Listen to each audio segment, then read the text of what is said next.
What is up? Hey, a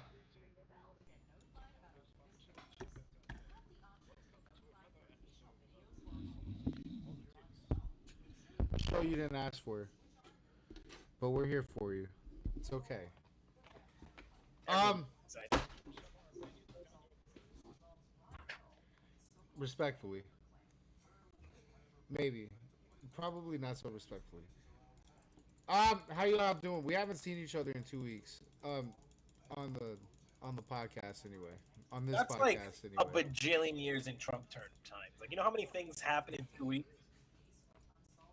I don't think we're even gonna cover like the Ah, tip of the iceberg. yeah, exactly. Yeah, but the stuff that happened last week, that's gone, man. That was like 3 years ago.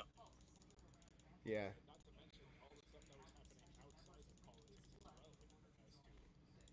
dude. Yeah, it's been fucking. Oh, the internet. Oh my god, we could spend 3 hours talking about just the internet thing. The chain reaction of it's for the kids as they fucking rape your internet. Here it comes. Yeah, didn't you discuss this when we were Don't talking you about love the the children, motherfucker? Oh shit, let me see if I got any Twisted Teas left over here. Twisted Tea, please sponsor us.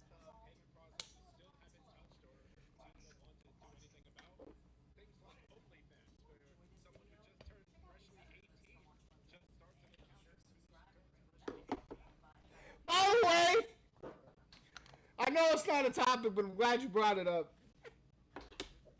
All right, all right, all right. If you subscribe to Little Tay's OnlyFans, you are fucking on a list. I'm just letting you know that. Now here's. Oh my god, that's crazy! Fuck off. I saw a post. I Maybe forget. she. Okay, she's a psyop. She gotta be. She gotta be a government plant. There's no way. There's.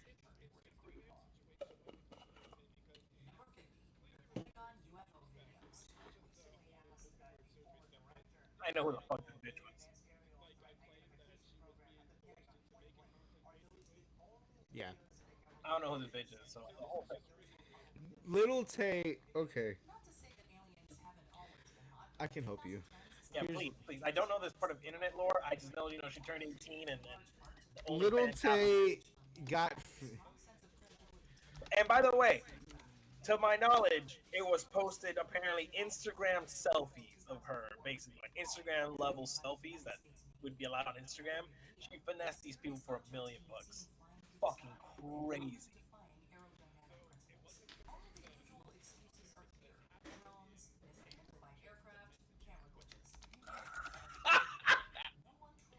Okay, Uh, so we so need the I'm gonna TF show. league for these people. I'm gonna show you Little Tay real quick while No, no. I. I guess maybe like. You already know what's Yes. going on. I just bought a brand new Lamborghini. Lil Tay out here flexing. See these butterfly doors? I also just got a brand new outfit yesterday. Everything Gucci and designer. See my whole outfit? And shout out to Juju. I just did an interview with ABC Nightline and Good Morning America. What Look the? at my girl Juju all flexed up. That's. So wait, so Uh, people went from seeing ghetto Asian girl to wow. so Let me pre-order her fucking. she got famous doing shit like this. Okay, with like TikTok shit. Yes, Oh she my she god, the was lore goes this deep. she was the 9-year-old bad baby, bro. So after that, See, I only knew about the Cash Me Outside girl, and they were pre-ordering her ass too, right? That happened, right? That already happened, right? She's probably after like that 20 there now. was like a death hoax, and then it wasn't a death hoax, and then it was like her parents kidnapped her, and then her parents didn't kidnap her. It was just her dad who kidnapped her. Then her dad turned her into like It her sounds shit like into this a. is just Hollywood with extra steps. Then her dad turned her shit into like Britney Spears. Yeah, it's basically. Hollywood grooming with extra steps.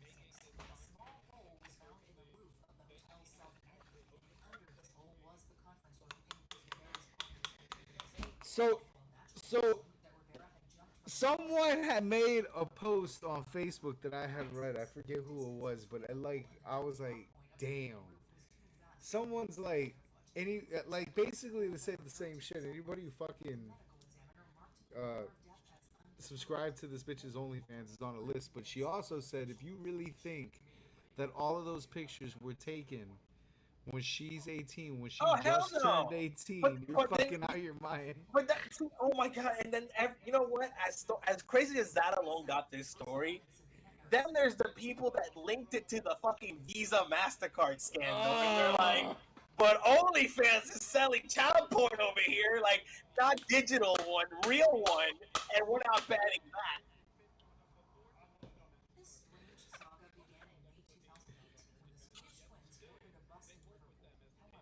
It's fucking crazy.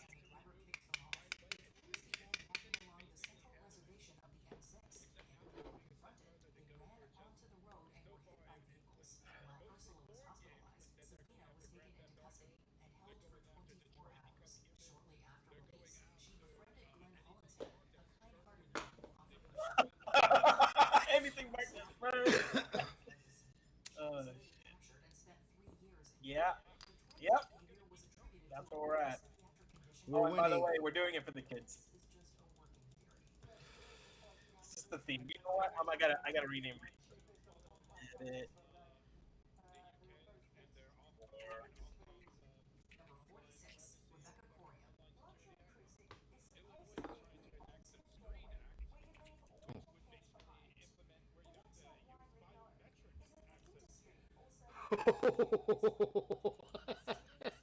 That's crazy.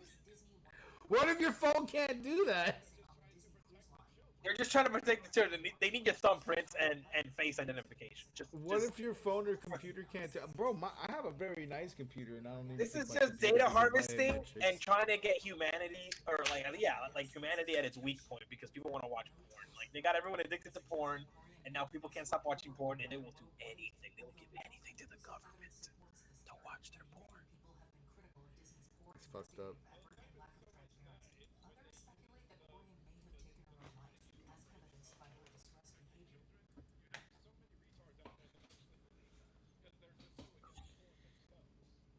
That's how they Oh, sell it. that's yeah. No, yeah, no, this is master class once again. The government, man, gotta give it to them, man. They know psychotic strategy. No, That's no, how no that's how limits. Works. that's how they sell it to the older generation that doesn't understand the ins and outs of all this. Sigh. That's how you get people like my pops on board. Oh, your dad's on board with this shit. I don't know. He's a censorship Nazi. I haven't talked to him about it. He might not. Good. Be, I wonder what his opinion is now. Did he play doctor again? By the way, I don't know. I like his dad. That's People like my dad. Yep.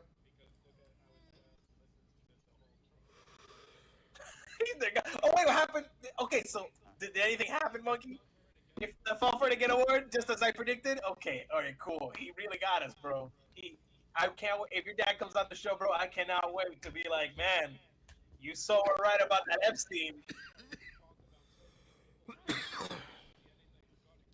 This is so, dude. It's tough. Honestly, can't even blame him.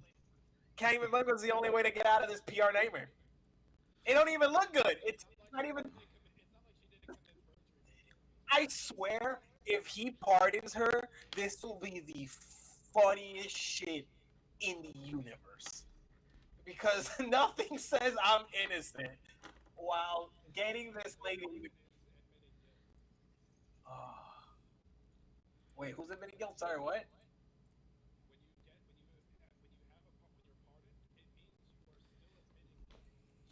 Yeah, yeah, yeah, but that's not how the public sees it. Like everyone knows a Trump pardon would be because it's not like yeah, sure, technically you have to say you're guilty, but it's because Trump wants to do it, and you'll be like, yeah, thanks Trump. I don't give a shit if this is guilty on a piece of paper. Like it's because Trump liked you and he got you out, or you did him a solid and he got you out. In this case, Might be a little fist bump. Now, I will still take this as an acceptable W if they arrest like if they arrest like 10 elites, 10 elites, arrest 10 elites at least and hang them, and it would still be a W. Maybe 20. Look at how much 20. we've compromised. Arrest and hang at least 20 predators, one of which has to be Bill Clinton. Look at And how I much will- we've compromised, I bro. will take it. I will take it. And Trump got away with it, but that's why he's the president and you're not. So that's just what it is. But if we can get 20 of the elites on Epstein's island hung, including Bill Clinton, this would be absolute W.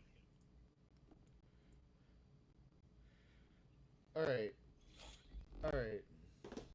Show's I'm Durant glad- already, by the way. 15 minutes in with I'm Durant. glad 15 minutes in. I'm glad we spent 15 minutes on fucking Little Tay, dude. But no, you know what? That was fucking worth it, dude. Because, I mean, if you think about it, that should have been a topic. I should have added that. But That's it's cool. crazy, by the way.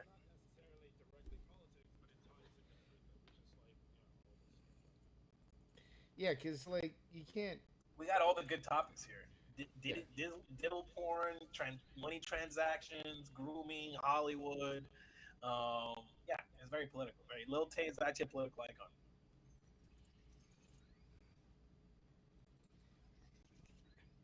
Hold on, Pod. I'm trying to see if Pops wants to join in the traditional way. Yes, can't wait. All right. Let's start with one of our favorite I'm glad we started with an interesting topic first, because now we got to go and do the tariffs. Man. By the way, tariffs suck. Just saying. We start, though, with President Trump's new round of sweeping tariffs, which are now in effect. Levies apply to dozens of countries. By the way, I also want to say, I think Monkey saw, but I took a stock market heart attack ride today. Okay? All right? Today was a very tough day. Actually, let me check. Bro, you said something about that? I bought some call options. On the market was kind of mixed, and it was... I was down 58% at one point. No, I hit the slot machine. It's just I need the thrill because it's not football season. It's not football season. I got to parlay. So I was down. Shit, XRP is shot the fuck up today. I'm actually really good. That shit only goes up. If you want to make money, surely, you just buy some crypto. No, crypto's doing great today. What do You can't fuck up if you buy any of the main ones. Hell yeah.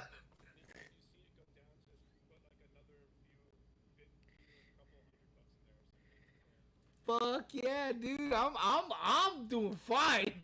Nah, I was down 58% at one point at 2 p.m. today, and by in another hour it went all the way back up. So I ended up literally even today. Well, the Dow's futures is up right now, and I'm playing a very gambly call option that expires tomorrow. So all right. No, money now. hit money machine. Oh shit. So, by the way, the reason why I say tariffs suck before I begin this video, I have a business. Oh, that's true. That kind of sucks. That relies almost exclusively on a certain country. There's none. There is none. There's the one brand that we all thought. The one brand that was based on built in the USA, make vaping American again. That brand has stock issues because, it's built in the USA, but the parts, they don't come from the USA. Assembled in the USA. So yeah, we found out that there really is no American-made vape, and that sucks for me. And that's also terrifying, by the way. I just want you to know that all your vapes. Terrifying.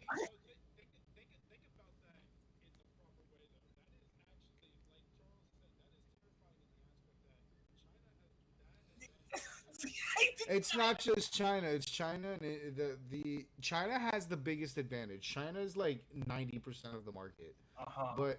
but India is the other 10%. India is the other 10. You're not really you're not giving me a quality of life upgrade with India though.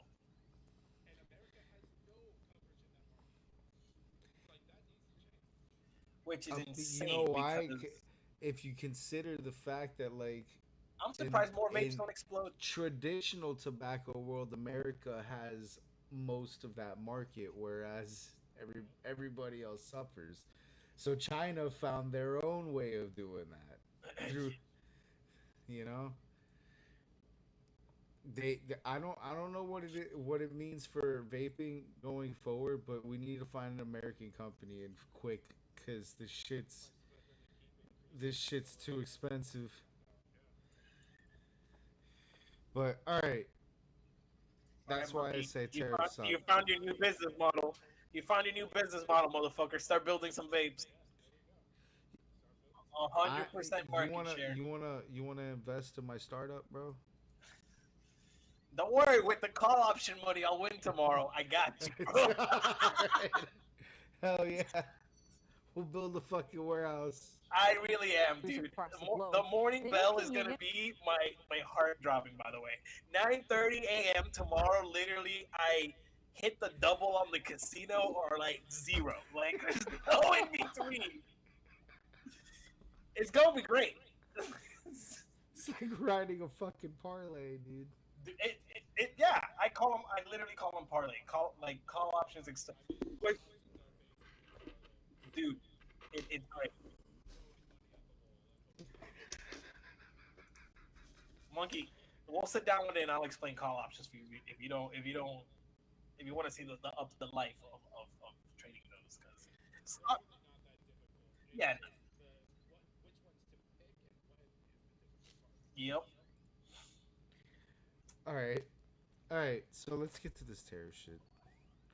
and countries So like the we can United Kingdom, explain they've why already worked out Charles's trade deals heart's with the going U.S., through. while negotiations are still underway with China and Mexico. There is a minimum 10% tariff on countries the U.S. has a trade surplus with, and 15% for countries the U.S. has a trade deficit with. Import tariffs are now at the highest level since the Great Depression. That includes the U.S. hitting Brazil and India with the highest rate of 50%. Money Watch correspondent Kelly O'Grady is here now, and she's been following this all day, watching that clock as it hit 12:01, I'm sure. I hope You know, Trump it's doesn't been- get it's to been deal the with day that- India like in the morning. Please make a midnight deal tonight. Please, please. I need like this shit to be super green tomorrow. Like even looking at for so long. I mean, some of these tariffs though, have already been in place, something that you've been covering. How big of a change are these new rates? It really depends on the country, because that 10% that you mentioned, that was a blanket, that was also the level that was in effect during the 90-plus day pause as these negotiations were happening or not happening for some countries. So there was that 10% baseline tariff for most countries except for China, Mexico, and Canada. And so then you have certain countries like Switzerland, for example, that's going up to 39%.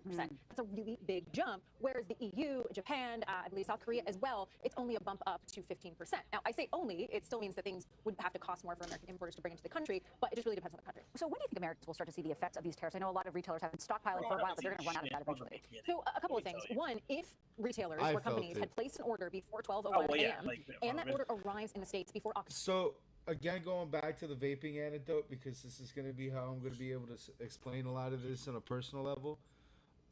The tariffs have already cut out like two major brands in vaping. Geek Bar and Raz. Geek Bar and Raz can't get over the port.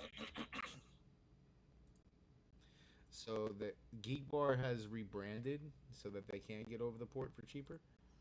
I don't know what the fuck Raz is doing, because Raz is owned by Geek Vape too. So I don't know if they're just gonna kill that line altogether. But yeah, those were the two most popular vapes, Geek Bar and Raz. Were they and like the cheapest won. ones? Uh, they were the best bang for your buck, and they tasted the best. And Geek Bars, and the Geek Bars device was the best device on the market. It was a really good device. So, by the way, if you're a Geek Bar vapor, Fume Pro, they basically stole the device. Like, they didn't even bother to change the pulse. It's not going to come out on my camera. I don't think so. They didn't bother to change the pulse up here at the top, where that used to be a Geek Bar pulse. It's the same fucking device. They robbed the device. So if you're looking for your replacement, Fume has no problems right now. But yeah, America needs to do that shit. Yeah. October 5th. They are not going to pay a tariff. So we do know that a number of companies have been speaking to stockpiled again in order to try and get goods ahead of the holidays. Now, for those that didn't or beyond, it's likely going to take a couple of months because remember, we're just starting to see the impact of these higher prices on the inflation rate. And these are tariffs going back to March and April. So it takes a little bit of time in terms of how much. It's also going to be how much the companies try to absorb. But we're talking about countries all across the world. You're thinking clothes, electronics, alcohol, food, or cheese coming from the EU. Yeah, and specifically, though, we mentioned China and Mexico, which were granted extensions. Do we know anything about how those negotiations are going there? So Mexico has a 90-day extension, and that really seems to be about fentanyl coming across the border. So that seems to be an ongoing talk. China, the deadline is August 12th, and we do know both sides met in Sweden recently. China would like to extend that deadline. The U.S., the president still has to agree to it, so we're sort of a wait and see there. All right, Kelly O'Grady, thank you very much. And joining us now for more on this is CBS News Chief White House correspondent Nancy Cordes. Nancy, thanks for being with us. President Trump is saying that billions of dollars are already rolling into the U.S. economy. So is there any discussion about potential new tariff deals? No indication yet, Nancy, even as these tariffs snap into place worldwide. The Treasury Secretary, or the Commerce Secretary, rather, did say yesterday that their ongoing discussions with China probably won't get done by the self-imposed deadline that was set for next week. So they may opt for another 90-day reprieve from the extremely high tariffs that we saw the U.S. impose on China before that was rolled back to 30%. These, as you know, are very complicated 30% negotiations. still And certainly, fucking as Kelly was sucks. mentioning, there are a lot of nations that would like to see new deals that would enable their tariffs to be rolled back. Switzerland, for example. But as of right now, no indication that there is any new announcement coming soon. And Nancy, I want to turn now to Russia. The Kremlin is saying that President Putin has agreed to meet with President Trump as soon as in the coming days. What more are we learning about those potential talks, and what is the White House saying about this? The White House has a slightly different message. They say, yes, the president is open to meeting with Putin and that could happen soon, but that no date has been set and no location has been set. The news that Trump was willing to sit down with Putin at all came as something of a surprise because the president and his White House have always said that he's only going to actually make that happen and hold a leader-to-leader meeting like that if he has a sense that Vladimir Putin really is ready to make a deal, really is ready to make some serious concessions. Yesterday, the Middle East envoy, Stephen Witkoff, sat down with Putin, and so in the Oval Office, I asked President Trump whether there had been some major change of heart by Putin, some major breakthrough, some concession that he hadn't been willing to make before that was causing Trump to be more optimistic. Take a listen to what he had to say. I don't call it a breakthrough. I mean, we've been working on this a long time. There are thousands of young people dying, mostly soldiers, but also, missiles being hit into Kiev and other places. But in terms of soldiers, I think Russia's lost over 20,000 since the beginning of the year, 20,000. And I guess the estimate for Ukraine is about 9,000. It's a terrible situation. Oh, like 100,000 people are dead. So again, that's the kind of thing that we've heard from President say again. I thought those numbers were way higher. Trump before, that he really wants to find a way to bring this war to an end. But as you can see there, he didn't indicate that Vladimir Putin is offering anything more that he hasn't offered before. So it could be incredibly significant if it does actually come together. Nancy, on another note, President Trump is... All right, we'll get to that. Don't worry. We're gonna get to Vladdy. Hold up here. Did you guys know that we might get paid? Paid? Yeah. Check this. The end of the interview here, but what questions do you have about tariffs or these tariff checks? Once again, scan that QR code in the top right-hand corner of your screen if you would like to weigh in. Let's bring in our expert. Joining us now is Raveen Gandhi. He's a tariff and economy expert and founder. We can't give people fucking money. We haven't paid $34 trillion in debt, and you have a GoFundMe. The U.S. government has a fucking GoFundMe or PayPal thing that you can donate to pay the debt that you already paid for that they misspent. And now you're saying they're going to give us money back? Please go on, Fox. I want to hear this shit. Former CEO of GMM On-Stick Coatings. Thank you so much for joining us here live now from Fox this morning to break this all down for us. We appreciate it. Oh, thanks a lot. So I just read here some numbers. I'm going to read them again. So the White House praising these tariffs, as we heard there. I just said, though, these tariffs have brought in $28 billion in July. But can you speak to the concern that these tariffs could be putting costs more on one of our debt. taxpayer, the consumers, and the businesses. Can you speak to the White other side of trash that? credit card use. Yeah, so, I built a company that served 40 million. Honey, I made a 40 million payment on a day called time. GMM. Let's and go buy we a were very car. impacted by the tariffs in 2018 and 2019. And I was doing a lot of media back then complaining about the tariffs, saying this is going to crash the economy, saying it's going to cause a recession, saying it's going to cause inflation. But the reality is it didn't. And so now when President Trump enacted these, I have that firsthand experience where I don't actually believe that all of the doomsday people who are complaining about these things really have it right, because the stock market is an all-time high right now. We've got companies beating earnings.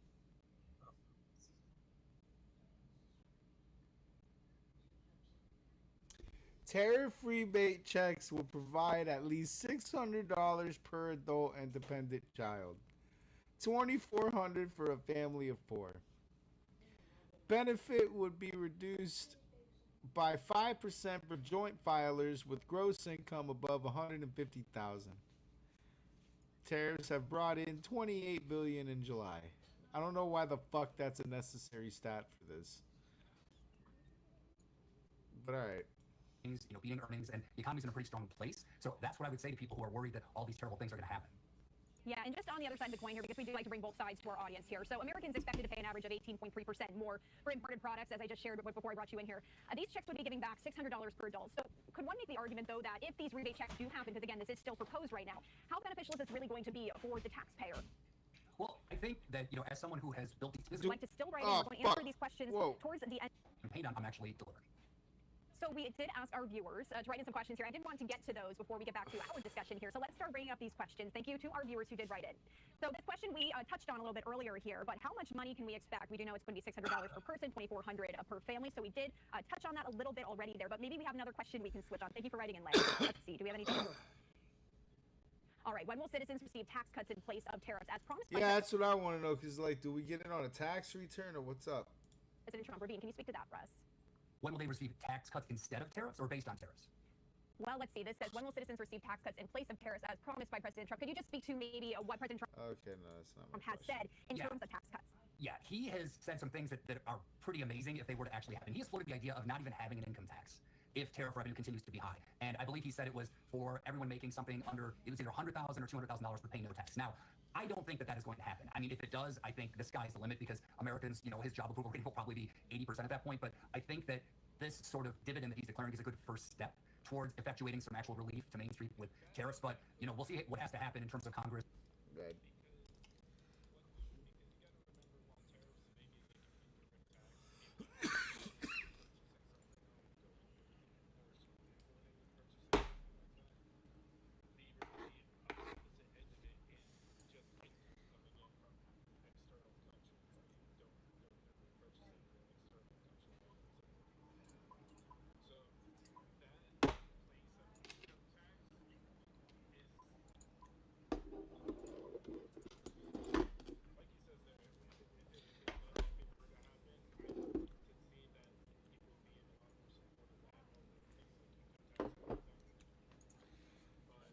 I don't see that happening legitimately.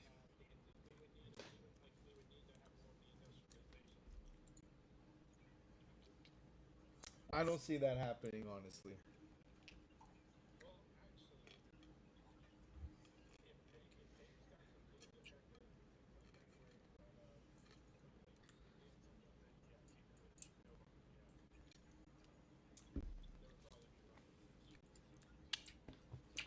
But on top of that, I just don't see how.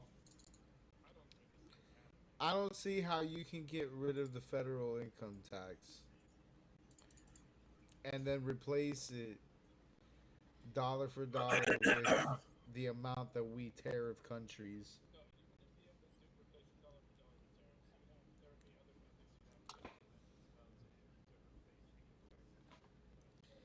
Because that's insane. That would be cool, but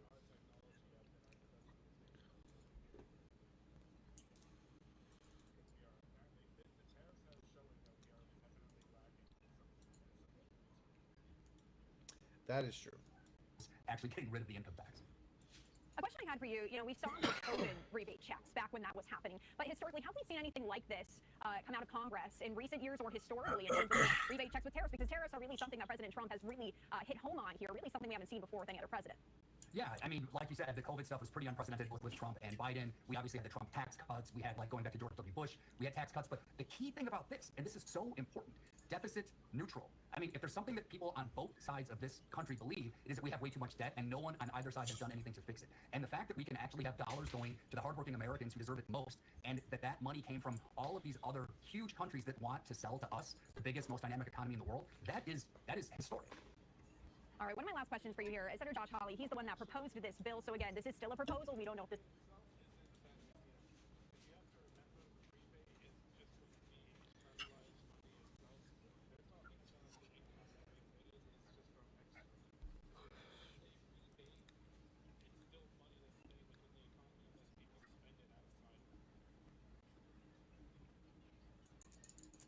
Okay. I can kind of see where you're getting at, but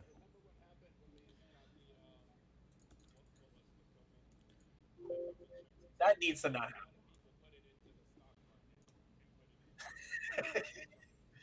And a lot of people spent it on some really ratchet parties. Let me tell you. Let me tell you.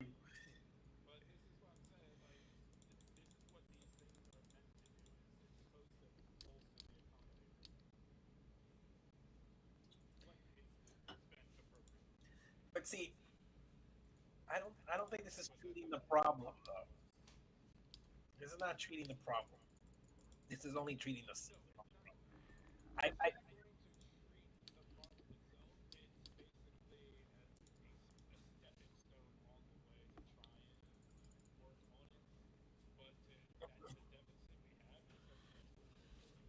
and that's kind of part of the reason why nobody has any money in the first place.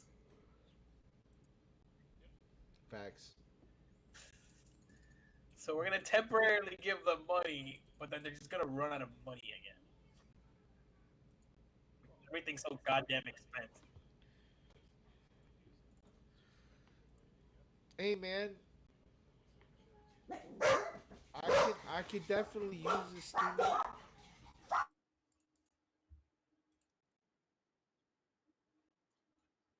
Oh, that for me, that's going right in the casino. Yeah, immediately. Right into the stock casino. Those are fun bucks, baby. It's okay, guys. Tomorrow morning, I'm gonna message you guys, and it's gonna show my account. I'm gonna have like 3K in it. It'll be like, Oh, yeah, okay. boy, $200 to 3K. Parlay hit. That next barbecue is gonna slap. Ribeyes for everybody. Right. Yes. This is going to Especially if happen, I'm but cooking. If you them, come fuck to yeah. visit, Do you think if Americans you are come to visit, you don't think I'd buy you a ribeye? I will. You, me, a monkey. You'll get the ribeyes. Don't you worry. Yes. going to be getting some rebate checks? You know, it depends on if it passes. And I think that it's going to be how much can Hawley influence the people on the other side. And I can maybe just give you a little bit of my political story. I was a 20-year Democrat. I voted All right, for every no, Democrat. you know what? I don't want to hear your political So was story. I. You know. What can I tell you? Where are we all? I want to bring in CBS News foreign correspondent. Shit. I don't need your life story, pal.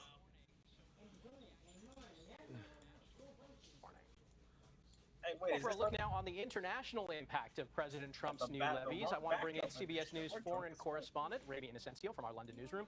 Rami, good morning. So what reaction are you seeing on the international markets this morning? Yeah, Michael, most investors from Asia to Europe really appear to have been ready for Trump's tariffs to kick in at 12:01.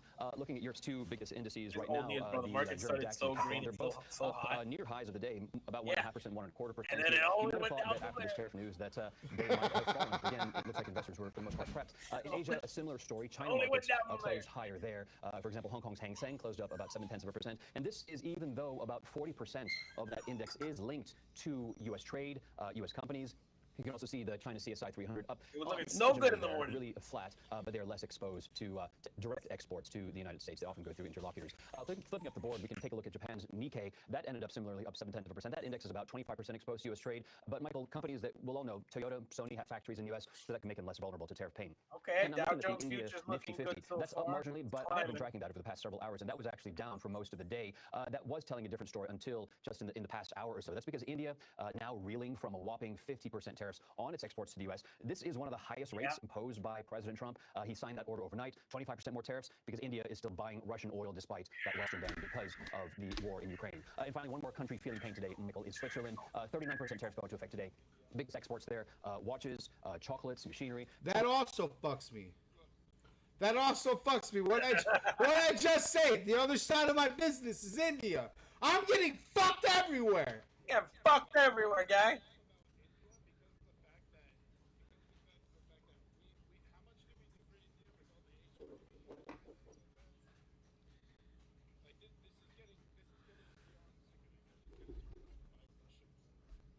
Oh, true. True. True. I remember that was part of it.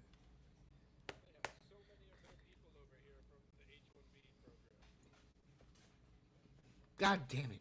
Has pointed to Switzerland's $40 billion Fucking surplus as one of the reasons. Switzerland's president even flew to Washington for talks, but as we can see today, that did not help. All right. Fucking tariffs, man. Damn it. Sorry.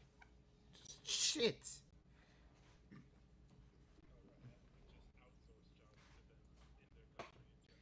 Yeah, is it all of our fucking tech jobs in India? I'm sorry, that sounded fucking terrible, but it's probably true. Oh my god, I had to call my ISP just this week, man. I had to go through 2 Indians and to like explain the same story twice on why they were ripping me off to get their quote unquote. Yeah, to get the. So they were sending me finally to the quote unquote loyalty department. And I'm like, yes, please send me to your loyalty department. And then finally I got an American. I was like, thank fucking God my issue's going to get solved. Which I had to explain the story for a third time, of course. But.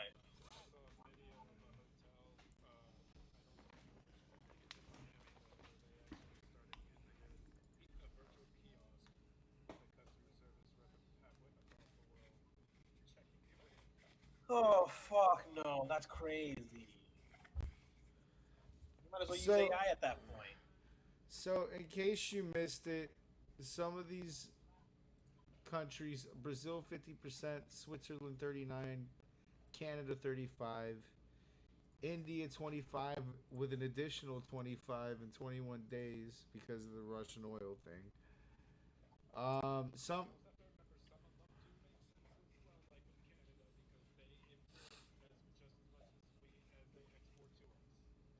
Some countries like EU, Japan, South Korea secured reduced rates through framework deals, while others like Britain are at 10%. Countries like Nam, Indonesia, Pakistan, and the Philippines face 19 and 20%. And negotiations continue with Switzerland, South Africa, Brazil, and India.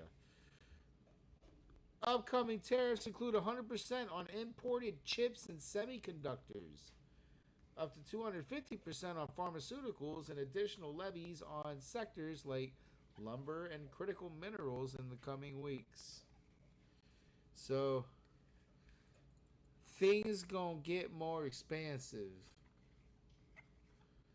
which sucks. Who knew? Who knew? Well, we did. We knew. We knew. This is that short-term pain we were talking about, right?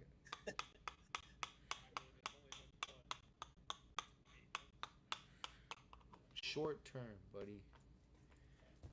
Short-term. That is technically short-term. Anything under 1 year, you know, short-term. Yeah, short-term. Short-term gains, short-term losses. It's only going to be a little while. Right? A little bit. That's what they keep telling me.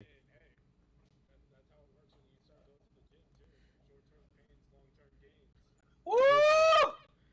This motherfucker's spinning.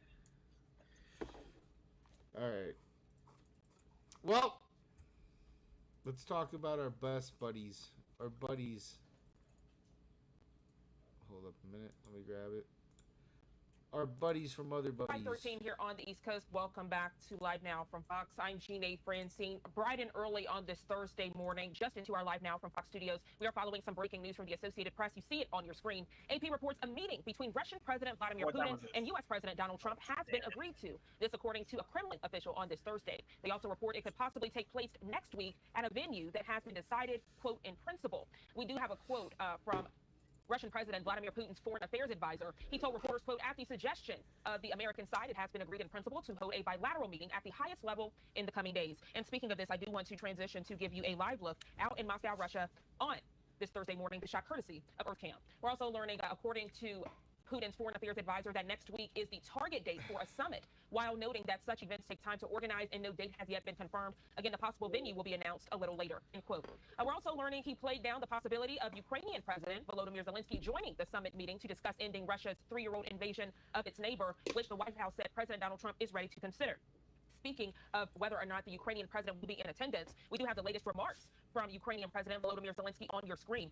Take a look. He put out a few hours ago on X, formerly known as Twitter, quote, today is a day of numerous calls and contacts aimed at making real progress on the path to peace and ensuring Ukraine's independence under any circumstances. He goes on to say, quote, several conversations are planned for today. A call with the German Chancellor is already on the schedule. We'll also be in contact with colleagues from France and Italy. There will also be communication at the level of national security advisors. I've instructed that this special format take place today. Yesterday, after our joint conversation with President Trump and European leaders, they also spoke separately with NATO Secretary General Ruda and the President of Finland. We are working together. It is important to go over the key details. The priorities are absolutely clear. Zelensky goes on to say, quote, first, an end to the killing, and it is Russia that must agree to a ceasefire. Second, a format for leaders so that such meeting can lead to a truly lasting peace. So as you can... You know, he had me there until that last line. Like, all of this was going really well, and I was like, damn, this is definitely a different Zelensky than the one I remember. But then he comes around. He comes around. Russia must agree to a ceasefire. It is Russia that must agree to a ceasefire. No, it's Russia that must, okay? All right? Like, I'm gonna go ahead and assume. Listen, man, I was so happy. I was so happy that we were here. Then right at the end, dude, just right at the end, he had to be good old Zelensky. Anyway. So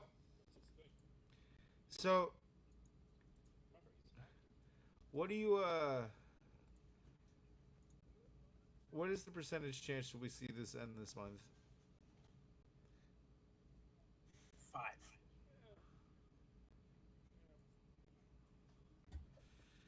I mean, we're getting finally to well, I can't say that yet. We haven't gotten there. But we're talking about yeah. But we're talking about finally getting there. You know. And it sounds like they're both kind of tired of it. You know what I'm saying? They haven't been doing much advancing. They haven't. I don't think they've, like, literally any battle lines have changed. But they just keep throwing. They just keep. Dude, that's what I'm saying. Think about Russia. Like, if. And I want to say that the numbers are probably fuddled to make our side look good.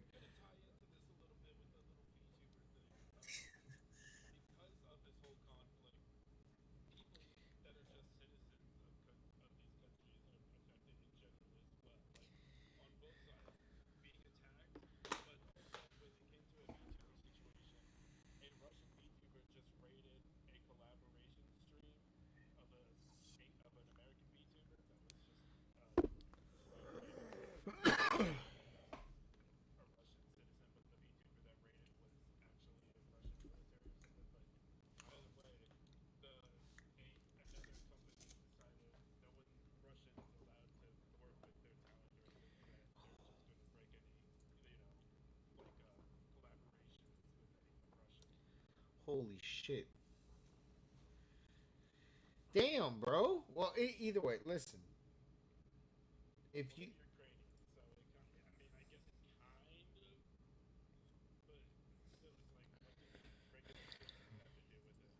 even taking all that, you got to consider the body counts, especially on the Russian side, dude. Like that's a lot of bodies at the block, dude. Just it feels like you know the story of Hamburger Hill.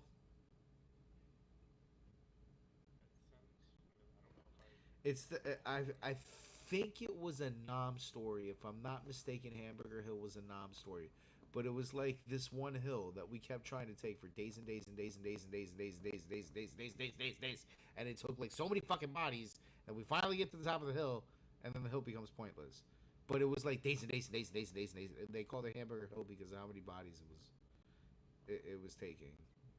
Like it took forever for us to take this hill. I think it was in Nam. I think Hamburger Hill's in Nam. Hold on. Let me look that up.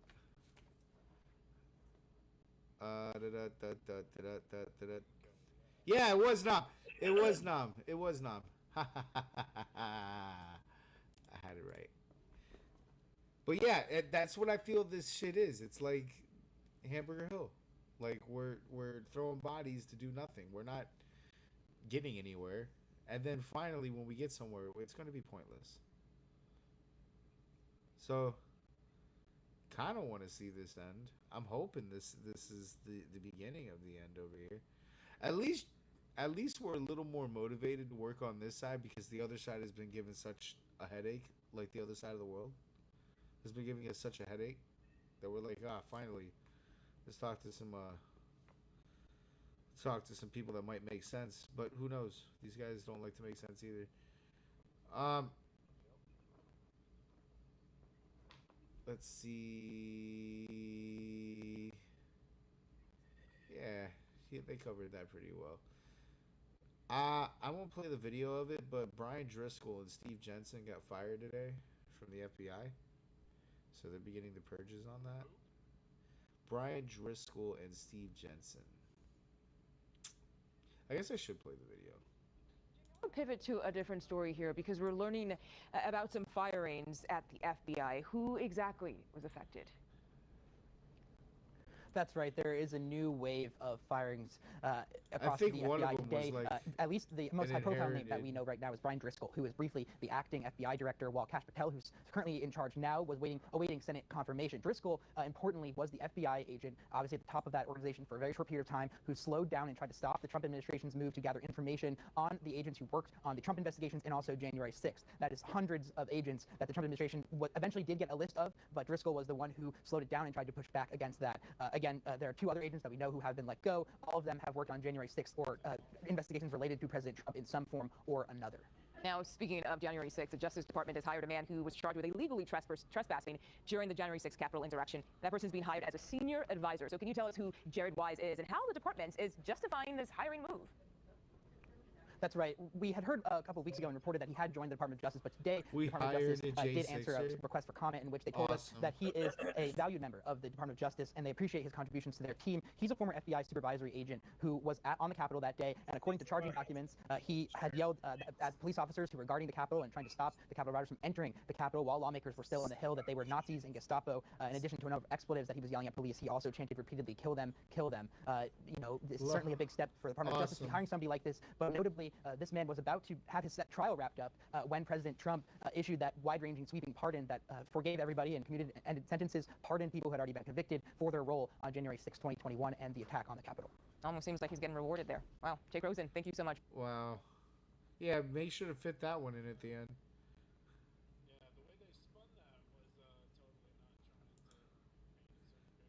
Make sure to fit that one at the end. Steve Jensen, by the way, I don't think he was like super important. I think the other guy was the one that was important. Yeah, nah, he was just the guy that was arguing with Trump. Yeah. So FBI is laying off people again. Let's get to some more interesting. Let's get to some more interesting shit, dude. This is like my favorite subject, right? This is all of our favorite subject. This is like the world's favorite subject. That's what I feel. We all can't get enough of it. It's our favorite place in the world. Gaza! Of Israel here, Mara, is pretty remarkable. Israel intends to fully take over Gaza, despite global isolation here, in an attempt to end the fighting. Why the fuck would Epstein Island be our favorite place in the world?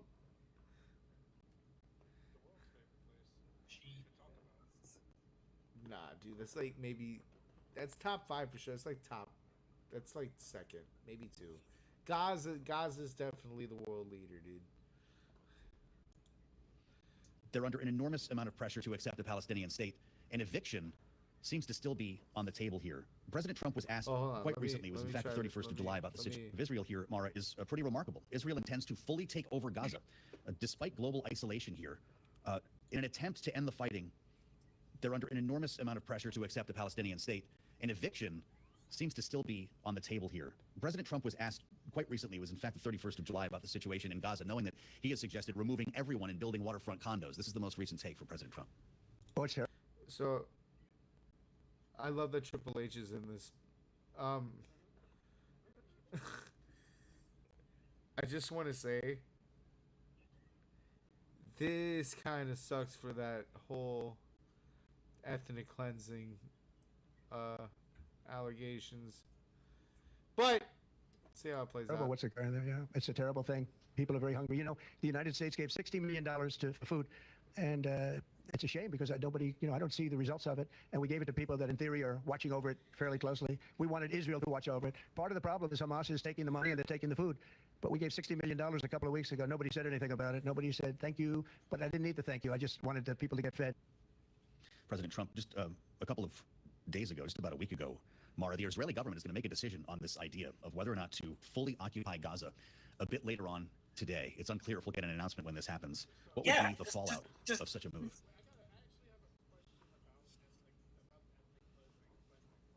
Bro.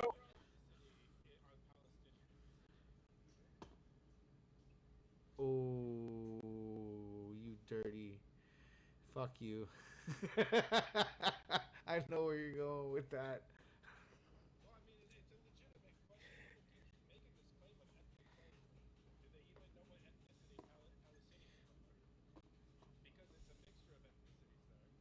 No, they're Palestinian isn't ethnicity, man.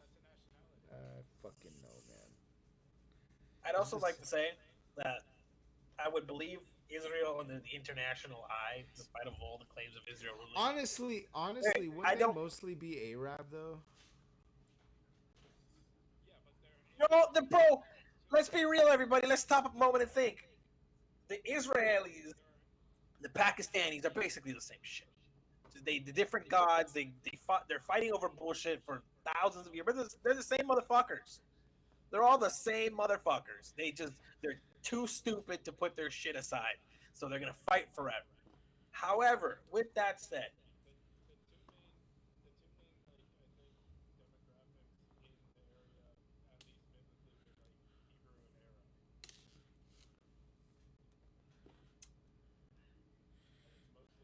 I just think of them as a different flavor of brown than me, but it's okay. We're all just fucking different, slight shade. We're all peppers. We're all peppers. It's different colored peppers. Anyway, I think Israel, under the international eye of the world, isn't gonna do this fucking mass killing of innocent Palestinians. I don't know. Everyone can shut the fuck up. The problem is, and they know that like people like our favorite boy, Mr. Terrorist Glazer. Not gonna name him, but we all know who he is. Yep. The Israel is after Hamas. Hassan! Oh fuck. Oh fuck. Damn. But if Hamas wasn't a thing inside Gaza, we wouldn't be having this problem. They have nothing against the Palestinians. I think everyone understands, or at least most rational people understand, that not all Palestinians are Hamas. but there are Hamas within the Palestinian people. Therefore, they need to take extreme measures. That's what I'm saying. They're all the same shit. So problem is the fucking terrorists are hard to fucking corner, and you corner them by taking over all of Gaza. Now, does that fucking suck? Well, maybe you shouldn't have fucking terrorists among you. This is how we get here. So we're gonna solve the fucking problem, okay? And after all of this is done, and we got rid of Hamas, because what is Hamas gonna stand up to Israel? Like, like there's definitely a power like difference here, right? Like,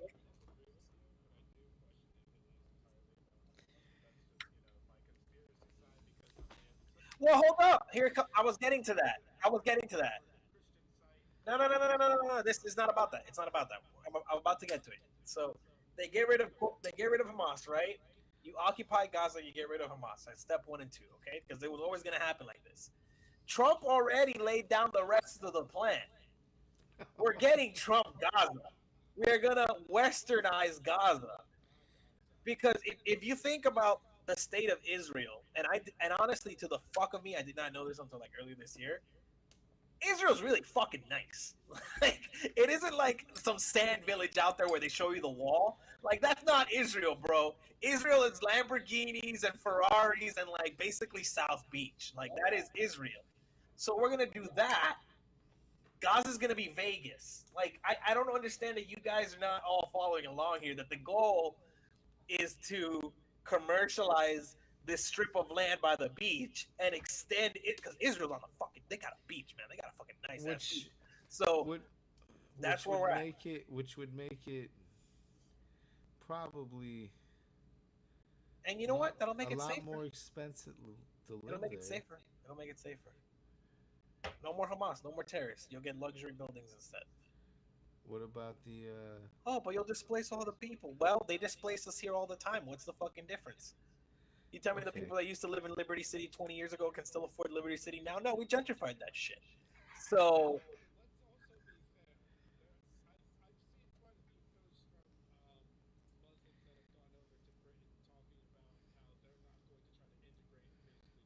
Oh, that's a whole different. See, and to the EU, the dumbass EU countries that are taking these fucking Hamas sympathizers in, y'all fucking retards. And the people of your country need to fucking revolt against the government and take that shit down because our guy took that shit out. We're not dealing with that shit no more. We said we all out of here. Yes. We're gentrifying our country. That's what it is, actually. You know what? We're just gentrifying all of America right now. That is all. I know you guys might not want to hear it that way, but we're getting rid of the crime streets. You know, we're knocking down. We're trying to knock down Kenny's house so that we can fucking get some nice things here. Okay. Soda Sopa at Kenny's house. Listen, it's aggressive when the whole world, well, not when half of the world is already up your ass in the United Nations to announce a plan of that nature. Maybe just like enact it. No, they gotta announce it because that's how they're the quote unquote the good guys. Because you're letting everyone aware. The way they're announcing it. I understand that, but there's really no good optics when you say we're gonna go take over a full control of like a province or whatever fucking Gaza is. You know, that little strip of land. Like, fair. So like this is actually Palestine's not real. Okay, man, it's just not Israel yet. Like that's what it is. It's just not Israel yet. And you know what? And guess what? They lost that war the moment Israel got as powerful as it did as a nation, and they didn't. So just like Russia and Ukraine they don't hold the cards. Like, okay, like America and Israel have all the cards. So yeah, that's how countries are born. Okay, man. Powerful country take over weak country. That's it. That's all the rules.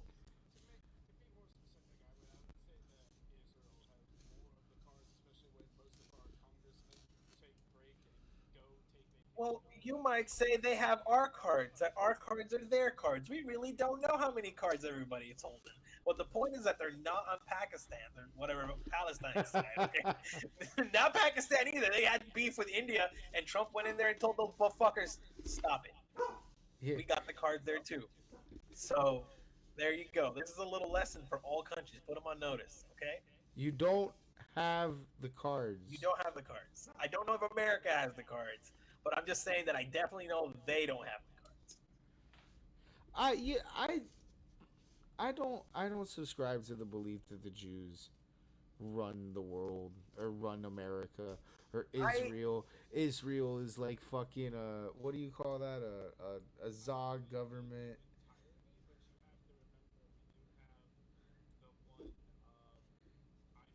I think of it.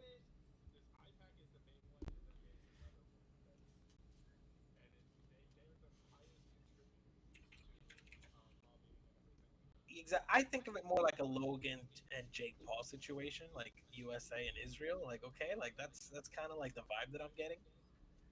I don't know who's the more famous Yeah, brother, but but we invest the fuck out of. Go ahead. We invest in their country too, is what I'm saying. I don't. I don't think it's. They have influence over us. I think it's we have influence over them. I don't know. That's wishful thinking, only because I APAC. But you know, that's about it. When I learned about that, I was like, oh shit.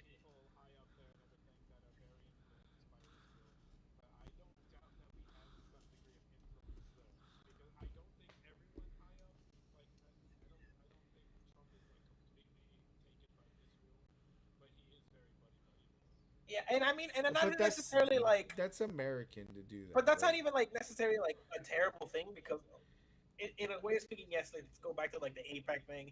Everyone's bought and paid for by Israel. Really, at the end of the day, it's really just like it's like all obvious, and it's like you're gonna have my back, right? And it's like, okay, maybe they all agree to have Israel's back, but it's not like they they don't necessarily always gonna make the rules, but we have like a mutual agreement that we got you.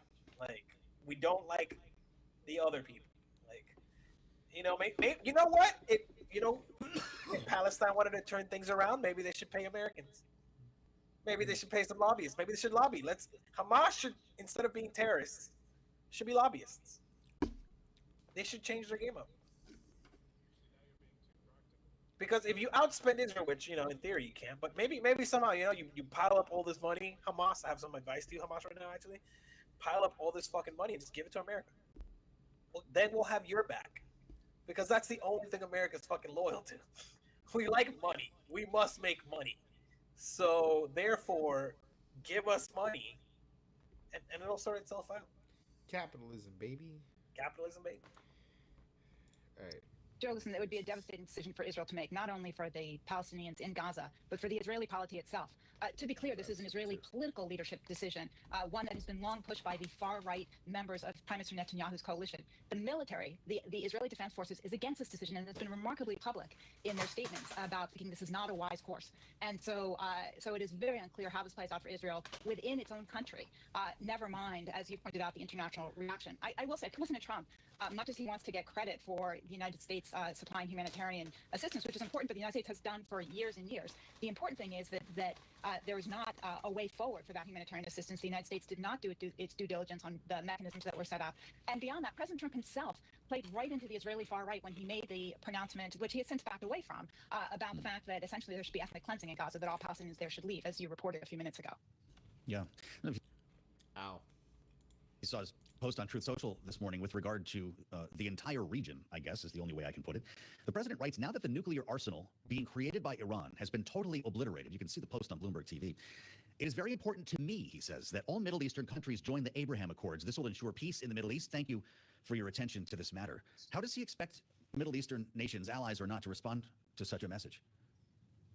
So, Joe, it's not clear what President Trump expects. I will say what ties together your questions on this, on the Russia-Ukraine situation, on what's happening in Israel now, is that President Trump lacks an internal advisory process that every other president has relied on. I know because I was chief of staff of the National Security Council for two previous presidents. And that involves making sure the president has the best planning available, the right advice, knows what the perils are as he goes forward, and frankly doesn't make public pronouncements until he knows what the related likely reactions are. And so while there is tremendous opportunity in the region, I would say as a result of the actions against Iran and some of the combined interests, the actions of some of the Gulf states at this point, for a regional framework for security and economy and energy, that also requires finding a pathway to a Palestinian state. And the Gulf countries have been very clear about that. So that is the necessary price for the Abraham Accords and a way forward. And it's also what Israel needs to have a day after for Gaza at this point for Israel's own interests.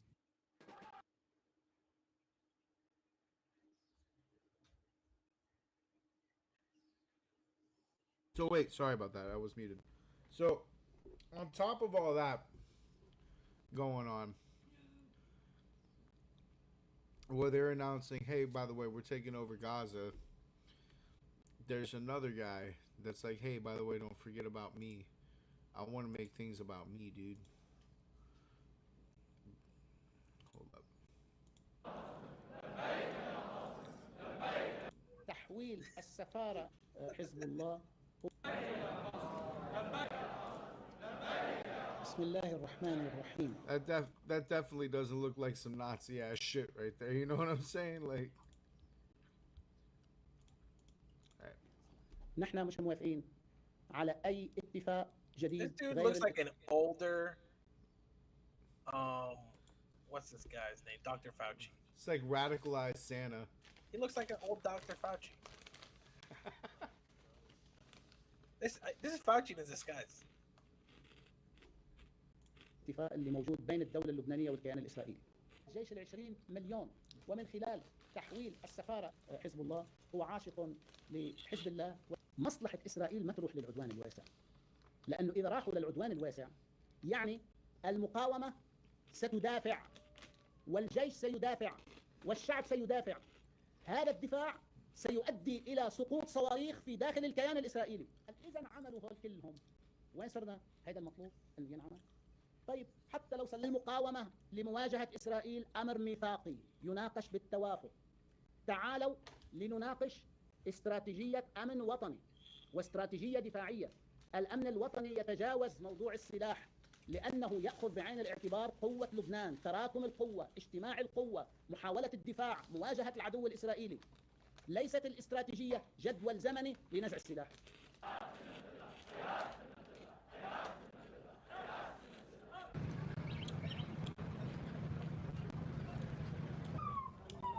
No, we don't need to see the rest of it. So what's not said here is he had a whole ass like 3-hour speech. He said missiles are going to rain down on Israel if they keep resuming the broad war on Lebanon.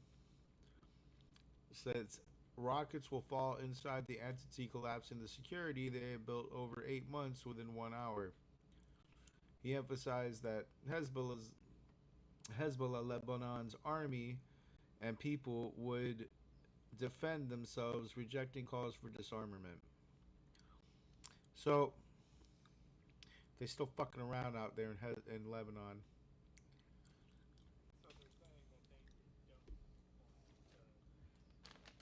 They're not gonna. Yeah, they're not gonna lay down their weapons. Problems. Yeah. Well, you're gonna get some problems. I like how all these guys are like, yeah, we're gonna tell down Israel in an hour. Yeah. What fucking crazy wishful thinking of this? Like, that's so bold, bro. And then we're out here. We're gonna gentrify Gaza. And then they have like a whole fucking parade.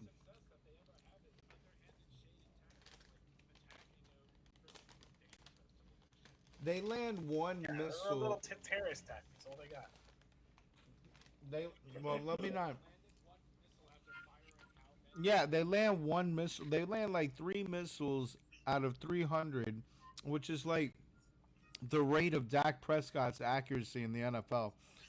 And they throw a fucking party about it. They're like, "Yeah, we got one down!" Like, and you're supposed to fucking eliminate these guys in an hour? All right. Fucking.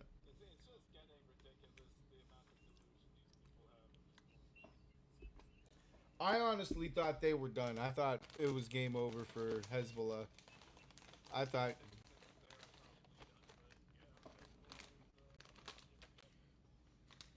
They like to fuck around, bro. Alright. There's some other fucking around, bro. A lot of fucking around.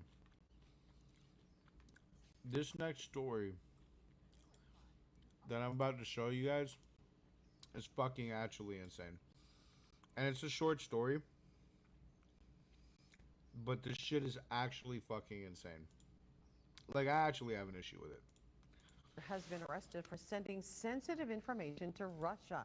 The Department of Justice says 22-year-old Taylor Adam Lee faces charges of attempted transmission of national defense information to a foreign adversary and attempted export of controlled technical data without a license. According to court documents, Lee is an active duty service member at Fort Bliss and holds security clearance for top secret information. Documents say since May, Lee sought to establish his U.S. Army credentials and send technical information to Russia's Ministry of Defense about M1A2 Abrams tanks. Lee was arrested Wednesday morning and made his initial appearance in federal court the same day. Do you know how fucked up that is?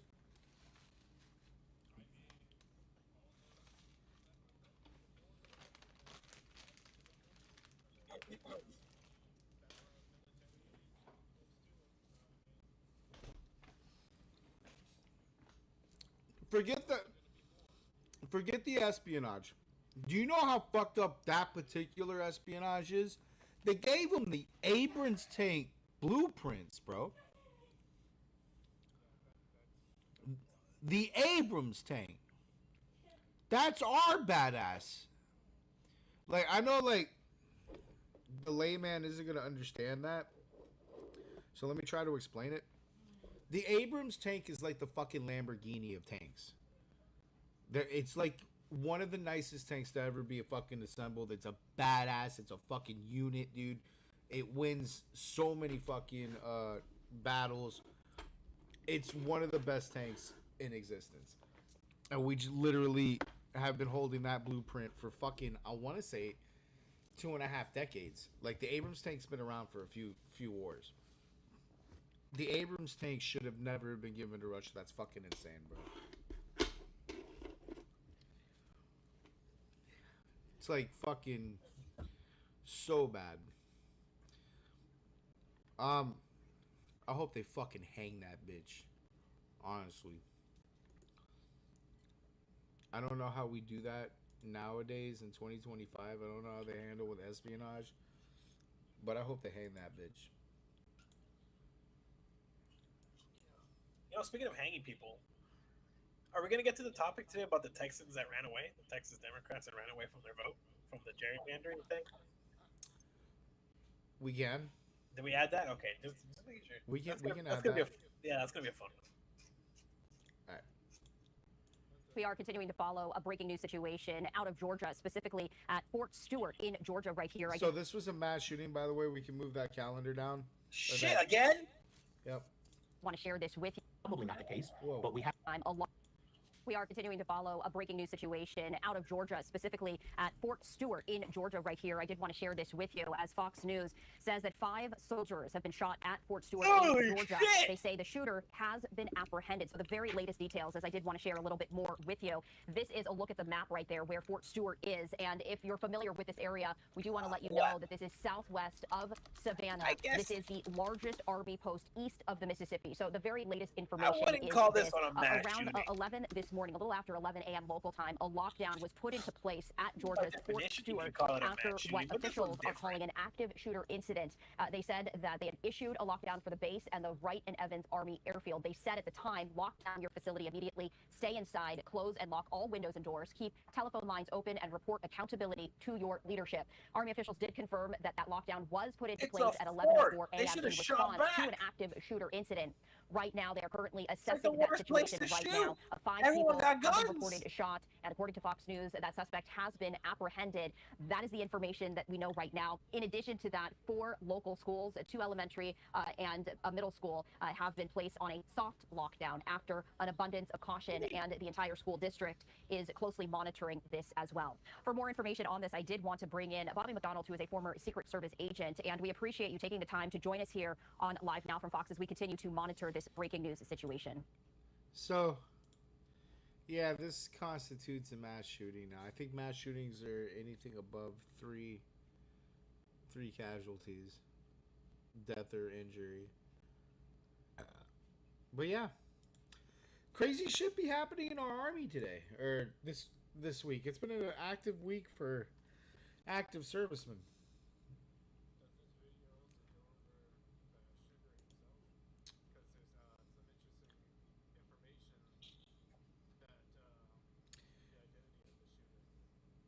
No, I think this was just about, like, this was when it was breaking. Lay it on me. Lay it on me, Sir Slender. What do you know? What are you hiding? Oh boy. Oh god, this is bad. This could go. This could. Oh boy. Drum roll, please. Uh-oh. Uh-oh. Look like suspect. Shooter suspect. Shootings. There you go. There you go.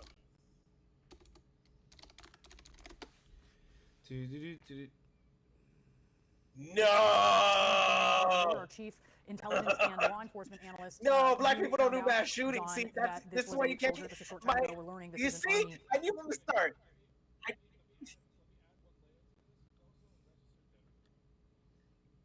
So okay, see, this is why. See, I had the suspicion even before we got to the story. This is not a mass shooting. The Boondocks explained what this was a very long time ago. This is not a mass shooting. We all know what. It's the end box. It's in the end box. End box moment. This is the end box moment. Breaking news out of South Georgia, where a sergeant is accused of shooting 5 fellow soldiers this morning at Fort Stewart. We are now getting a first look at the suspected shooter. This is a photo of 28-year-old Cornelius Radford from a previous arrest in Liberty County, Georgia. This from May. Army leaders say other troops tackled Radford after he started shooting. Zach Wilcox is reporting on what else we've learned so far today. We now know the name of the suspect, Sergeant Cornelius Radford, for the shooting that injured 5 people at Fort Stewart behind me here. This is the front gate. I'll step out here as I give you some more of the details that you can look as cars start to matriculate their way back onto the base after it was locked down for several hours early this morning and into the early afternoon. We found out from a commander general of the base that Sergeant Radford worked at an annex at the farthest part of the base from where we are now, really way up at the north end, and that the shooting involved where he worked on the base and people that he worked with. However, they would not go into any kind of motive. That's still under investigation at this point. But the 5 injured, we know that 3 were taken. They needed some sort of surgery after the shooting, but all 5 are expected to recover, and their families have been notified at this point. And the Commander General gave us an update as to what's going to be going on next. Sergeant Radford has been interviewed by the Army Criminal Investigation Division and is currently in pretrial confinement, awaiting a charging decision by the Office of the Special Trial Counsel. Jesus. Right now, our primary focus is first on caring for... They got him in. They got him in. That was interesting. Normally they don't get these motherfuckers. Yeah, I don't think CNN's gonna tell us he was a Democrat, dude.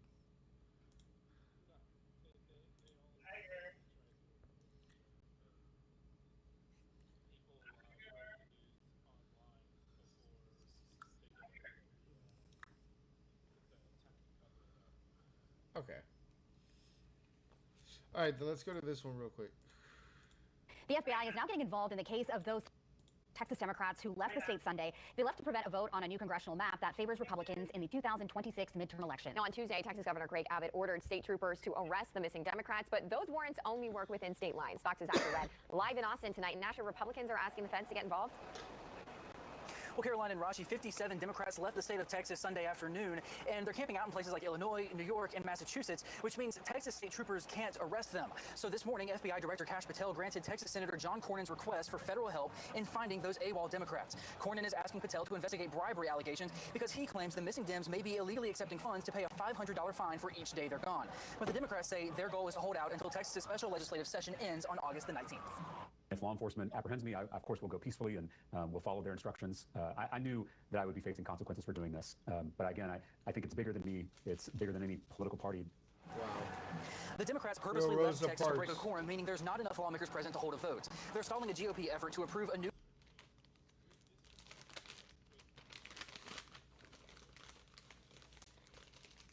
It's about the people. Congressional map that could add 5 more Republican seats in the U.S. House. Right now, Republicans hold 25 of the 38 congressional seats in Texas. GOP lawmakers say it's time that the Democrats get back to work. The reality is they are running from their duty. We have a constitutional obligation to serve the people of this state, and they have fled the state. The voters of Texas, they don't want bold rhetoric. They want bold actions. Arrest the Democrats, bring it back. Let's get about the people's business. And at least 100 Texas House members are required to conduct business. And now Texas Attorney Ken Paxton is threatening to remove those Democrats from office if they're not back in the chamber by tomorrow afternoon. Back to you. Damn. We're going to begin with a fight deep in the heart They of Texas, said- which could decide who controls Congress after next year's midterms. That's nationwide consequences, and it's getting even more urgent as state Democratic lawmakers have now fled the state entirely. They bolted to Illinois, Boston, New York. On Sunday, it was a last-ditch effort to delay voting on a new congressional. Sorry.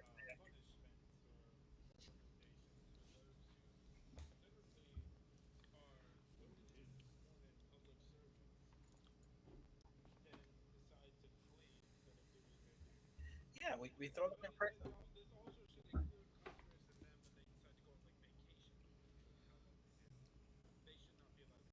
They should not be allowed to go on vacation.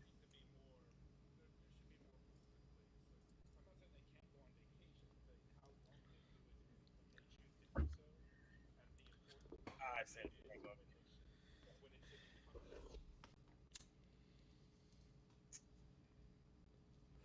Stop hiring fucking lazy bastards to make laws. Sorry, that's.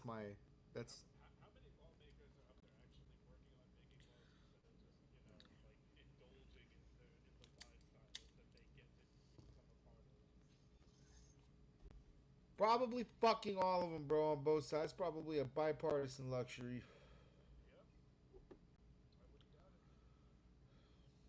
But all right, let me finish map ordered by President Trump in Texas, and it would give Republicans another 5 seats in next year's midterm elections.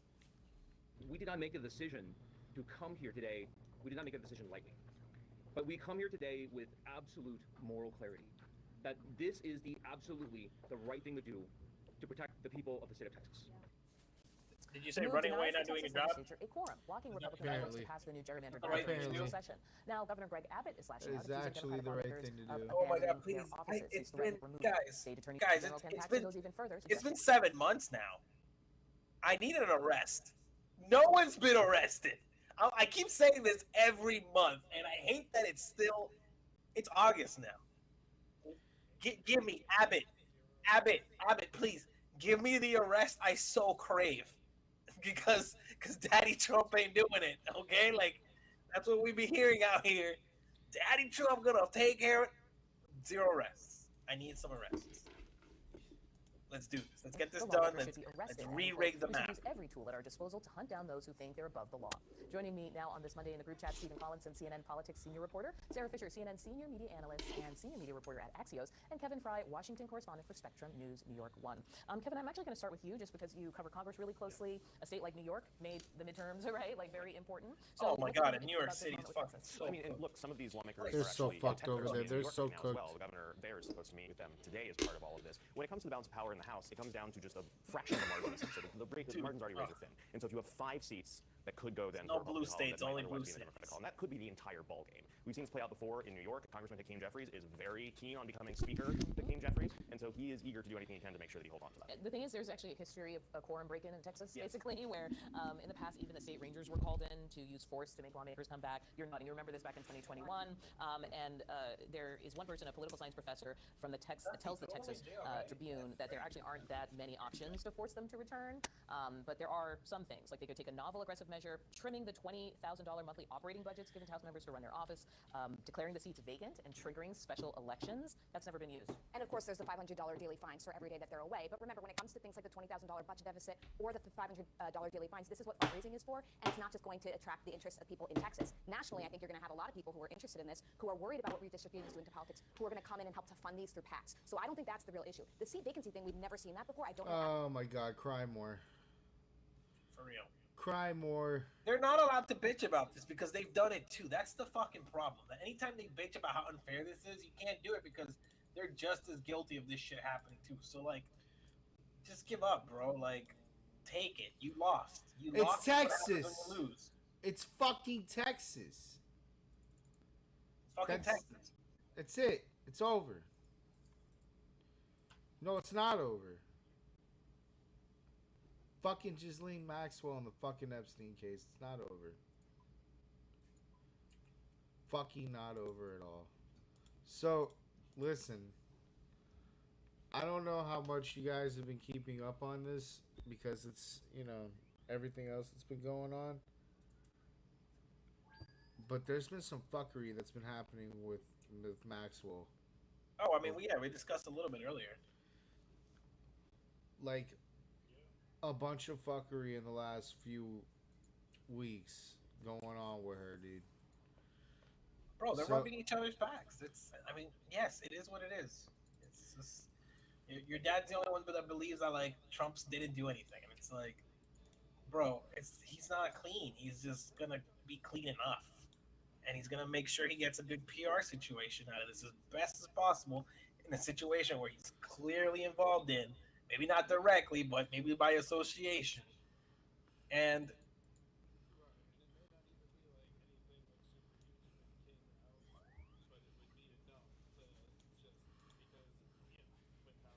I mean, again, it's a what's this Hollywood guy, the Harvey Weinstein situation. Everybody fucking knew, right?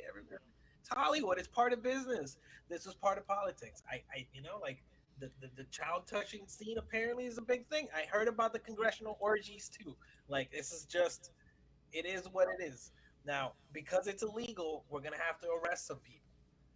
But y'all chose that life, so I mean, just fucking pay the dues. Let's send some elites to prison. So, at first, she was appealing and pushing for a pardon. Continues, probably have noticed this, to be asked about his history with Jeffrey Epstein. Today he offered his first explanation, at least in a while, why he broke ties with him. For years, I wouldn't talk to Jeffrey Epstein. I wouldn't talk because he did something that was inappropriate. He hired help. And I said, don't ever do that again. He stole people that work for me. I said, don't ever do that again. He did it again. See, he knows everything. He's outing himself. CBS News Justice correspondent Scott McFarland joins me now. Scott, that wasn't the He knows everything. Some of the more interesting news on this front was something filed by Ghislaine Maxwell's attorney before the United States Supreme Court. Two very different types of appeals. A reply was filed.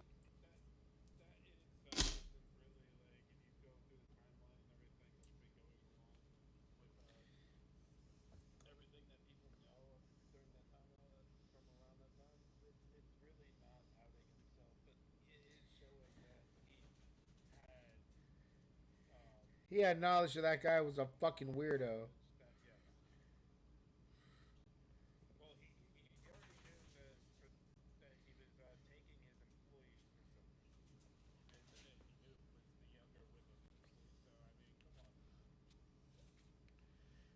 Confirmed fucking weirdo, dude. Alright, my bad. With the Supreme Court as part of Maxwell's overall appeal. She wants to get her conviction overturned, but she's making a broader argument. It doesn't involve the case at all. She's making an appeal that though she was given a plea agreement in the Southern District of Florida, she was very much prosecuted and sent to prison in the Southern District of New York. And that you have different districts in the same U.S. government doing different things with the same defendant, that there may need to be a Supreme Court review of that issue. Might do so. They might look at it. That's the legal appeal. The other appeal her lawyer's making is to President Trump, and it's not subtle at all. Issuing a public statement today saying President Trump knows a good deal. He's a great deal maker, but also that he should recognize what the defense lawyer characterizes as the unjust treatment of Ghislaine Maxwell, clearly pushing for leniency in that part. And in the context of having the Deputy Attorney General down in Tallahassee meeting for 2 days last week with Ghislaine Maxwell, the way that was written enlarges the conversation about a possible pardon, which again, given the opportunity to do so today, the president did not categorically or even near categorically reject. One legal analyst speaking with CBS News says any good defense attorney will take the opportunity to zealously argue for his or her client. Nothing wrong with that. That's what they're supposed to do. Especially when the moment's right and when the leverage is at its maximum. And obviously the timing here is noteworthy. This is a Trump administration can't shake. And all of a sudden, Ghislaine Maxwell is all over the place, meeting with the Deputy Attorney General, filing with the Supreme Court. Her defense lawyer issues a provocative statement, a leverage moment. Let's see what the president does about it, because he's not putting out that fire. He's been asked twice now in 5 days what he thinks about a pardon and doesn't declaratively answer, which almost guarantees major. The question will continue to be asked. And he keeps saying, no one's brought it to my attention, almost suggesting, well, maybe somebody will, leaving that hanging in the air. Scott McFarland, always. Thank you so much.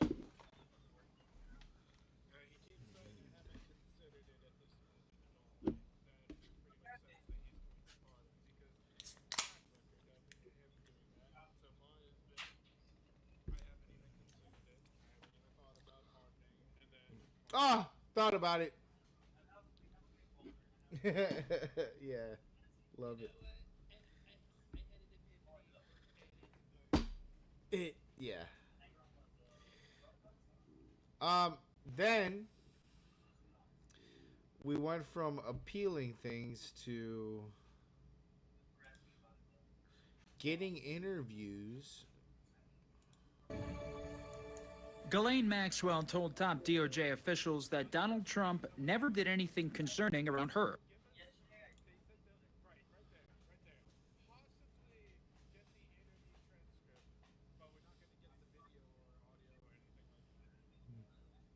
According to an ABC News report, the details coming after Maxwell, a convicted sex trafficker accomplice of Jeffrey Epstein, talked to Deputy Attorney General Todd Blanche 2 weeks ago and then was suddenly moved to a lower security prison. The DOJ is mulling over releasing the transcripts of her interview, with some concerned about whether or not she was telling the Justice Department the truth. I think that Congress needs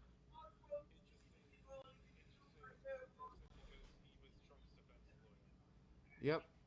all the files, period. And then we can go from there. Do I trust Todd Blanche? Definitely don't trust him on the way that the president trusts him. Former U.S. Attorney John Fishwick says the DOJ should release the transcript and the audio of the interviews for the sake of transparency and national interest in the ongoing case. She obviously wants to get her sentence reduced, maybe even to get a pardon or a commutation for President Trump. So she's got a motivation. I think it should be released. Let us all evaluate whether we think she's telling the truth. House Republicans issued subpoenas this week to the Justice Department for Epstein-related files, along with subpoenas to prominent names, including former President Bill Clinton and wife Hillary. Trump's name was not on the list. We're serious about this. I can assure you Republicans want transparency more than Democrats. The president has denied he's had any involvement in the DOJ's handling of Maxwell and the Epstein case. Now there's a question about what more information Maxwell might have given and if the DOJ can act on it. The basic statute of limitations is 5 years in a federal case. And so Jeffrey Epstein died in 2019. So the real question will be, does she know about criminal activity that's not time barred that DOJ can pursue? House Oversight Committee Chair Comer is seeking testimony from the people subpoenaed starting at the end of August, including from former Attorneys General Jeff Sessions, Eric. Then we went to getting moved to a nice Welcome back prison. to Live Now from Fox. We do have some breaking news for you as we continue to follow the Jeffrey Epstein saga. Putting this up on your screen right now, this post from the New York Post. We are learning the U.S. Bureau of Prisons saying today that Ghislaine Maxwell has been transferred from a Florida prison to a lower security facility in Texas to continue serving her 20-year sentence for helping sex offender Jeffrey Epstein sexually abuse underage girls. Maxwell's move from FCI Tallahassee, a low security prison, to the federal prison camp in Bryan, Texas, comes a week after she met with Deputy U.S. Attorney General Todd Blanche, who said he wanted to speak with her about anyone else who may have been involved in Epstein's crimes. Now, this also comes after President Trump said a bit earlier this week on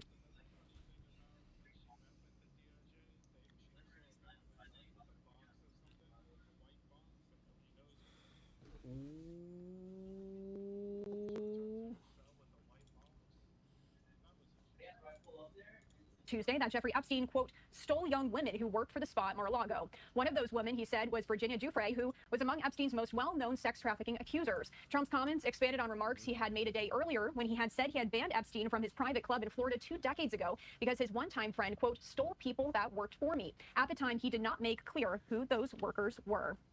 President Trump has faced some scrutiny over his administration's refusal to release more records about Epstein after promises of transparency.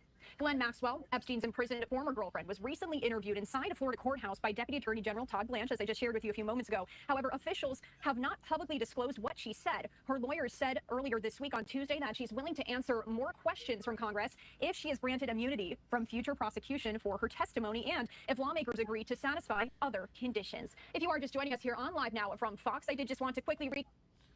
So then it went to This morning, Bill and Hillary Clinton are among more than a dozen high-profile Washington insiders subpoenaed in the escalating congressional investigation into Jeffrey Epstein. After a bipartisan subcommittee vote last month, the Republican-led House Oversight Committee issuing subpoenas to several former top officials. The American people have a right to know who else was involved, whether the system really was rigged in favor of the rich and powerful. The list includes former Democratic Attorneys General Eric Holder, Loretta Lynch, and Merrick Garland, and former Republican Attorneys General William Barr, Jeff Sessions, and Alberto Gonzales. Former FBI Directors James Comey and Robert Mueller also subpoenaed. Committee Chairman crazy how that's like everyone that Trump hates. James Comer saying it is imperative that Congress conduct oversight of the federal government's enforcement of sex trafficking laws generally.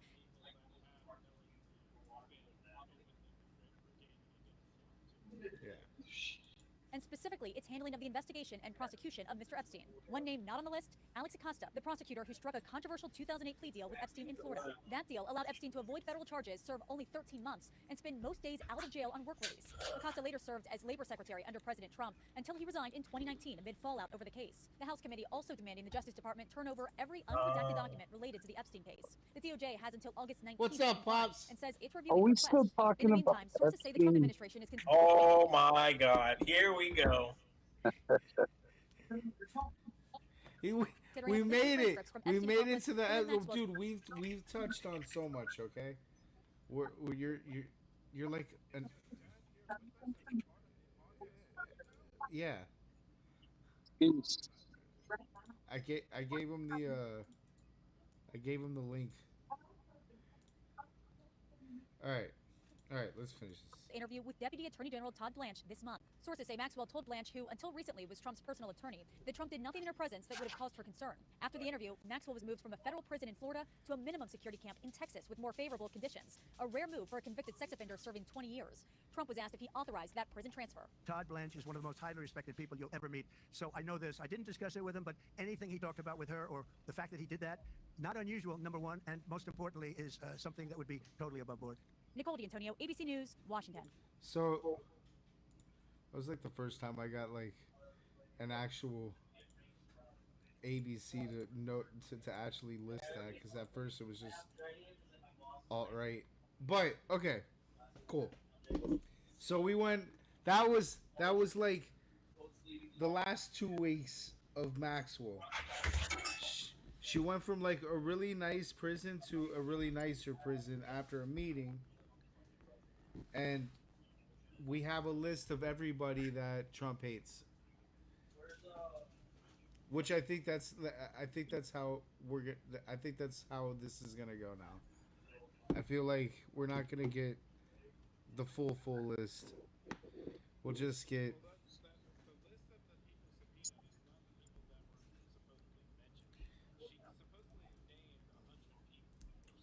Holy shit.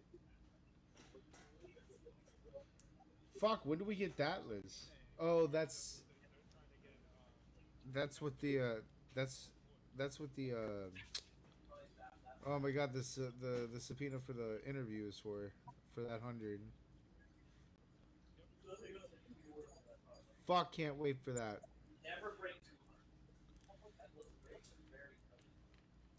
Other than that, hold up. Yeah, other than that, yeah. She had that meeting, and then a whole bunch of really nice shit happened to her. And now we're talking about pardoning. Nothing nice happened to her. She just got transferred from Florida to Texas. Yeah, that doesn't happen. She got transferred to another facility. Yeah, well.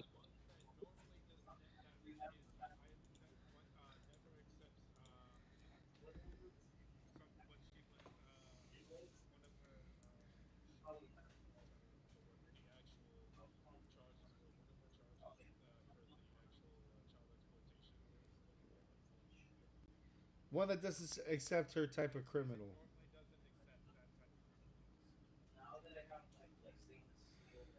But you know, when you agree to say the right things at the right time. But she's still in jail. For now? She's still in jail, We're talking about pardoning her. Only if she gives up some goods. Yeah. I think that's the point I'm trying to make here. Well, you guys wanted pressure. There you go. That's pressure. I feel like we're only going to get half the names we really want to see. I mean, what do you want to see? Like the creator of Dr. Doolittle there? Or, I mean, I don't know. If he Doolittled kids. Yeah, well, no shit. I would definitely want to see that. I mean, I don't want to see a list that's altered because, you know, they've got connections with the current administration. Exactly. Maxwell knows.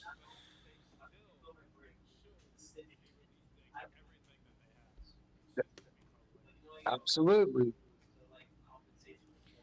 Should be public. All right.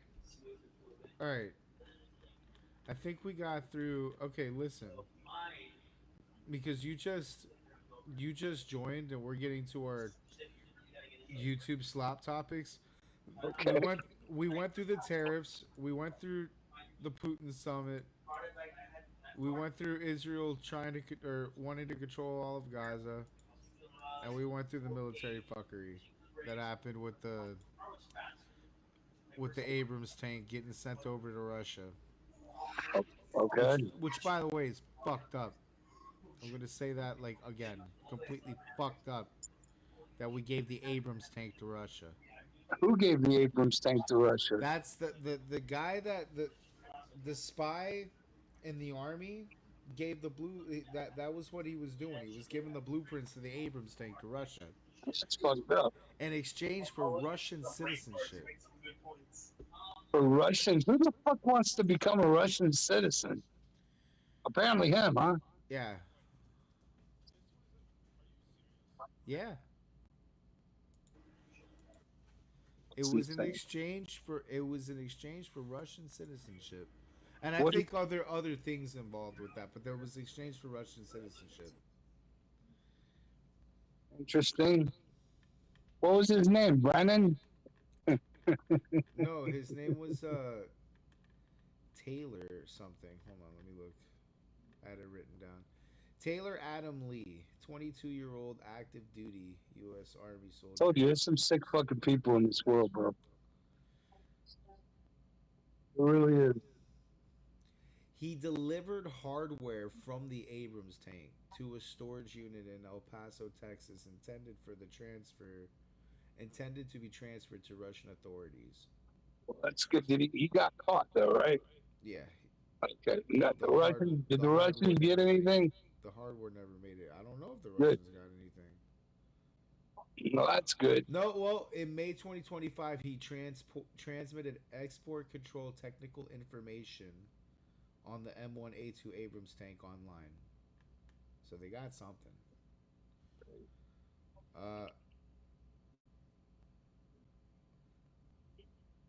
Sought to establish his army credentials to send U.S. defense information to Russia's Ministry of Defense, believing he was communicating with a Russian official who was actually an undercover FBI agent. That's how he got caught. Yep. It's a good thing he got caught.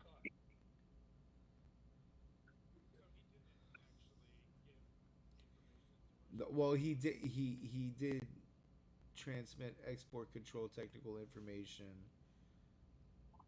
to Russians online. So Russians got something. Sorry, I'm back. I am so excited.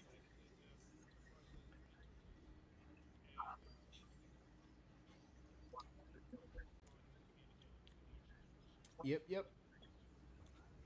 Well, that was how we got caught. That was for something else entirely, though. Like he was believing he was giving up defense information, which isn't just the Abrams tank, defense info. But he had already given information about the Abrams tank online.